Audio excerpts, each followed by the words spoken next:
سوال ہے کہ ایک گھر کے 5 افراد پر زکوٰۃ فرض ہے اور وہ ایک ہی شخص کو سارا سال تھوڑا تھوڑا مال زکوٰۃ ادا کرتے ہیں، کیا یہ طریقہ ٹھیک ہے؟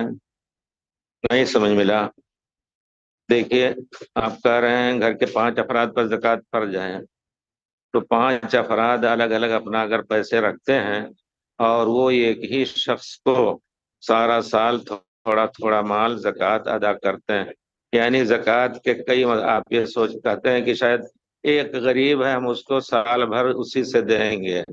نہیں، یہ چیز صحیح نہیں ہے۔ زکوٰۃ کو اس طرح روکنا، زکوٰۃ کے بہت سے مصارف یعنی خرچ کی جگہیں ہیں، اللہ تعالیٰ نے خود اس کو بیان کیا ہے، انما الصدقات للفقراء والمساکین والعاملین علیہا والمؤلفۃ قلوبہم وفی الرقاب وفی الغارمین۔ کچھ لوگ ہیں جو قرض والے ہیں، قرض میں دبے ہوئے ہیں، اسی طرح اللہ کے راستے میں، جہاد کے راستے بہت سے ہیں۔ تو آپ جو ہے زکوٰۃ کا مال اگر ایک ہی آدمی کے لیے روک کے رکھتے ہیں کہ فلاں پر خرچ کریں گے، اگر وہ آدمی واقعی اس طرح محتاج ہے کہ باقی دنوں میں اس کو کہیں سے نہیں مل سکتا ہے، تب تو ٹھیک ہے، آپ کچھ روک لیں، لیکن پورا مال ایک ہی کے لیے رکھنا نہیں۔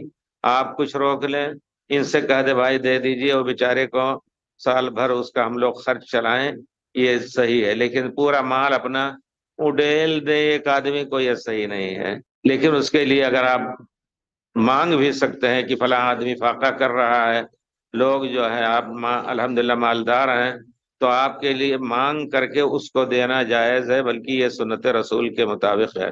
رہ گئی بات کہ آپ اپنا ہی مال سے روک کر کے اور سال بھر کو دیں، نہیں، یہ صحیح نہیں ہے۔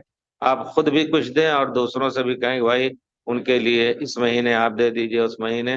یہ کوشش آپ کی بڑی مبارک ہے۔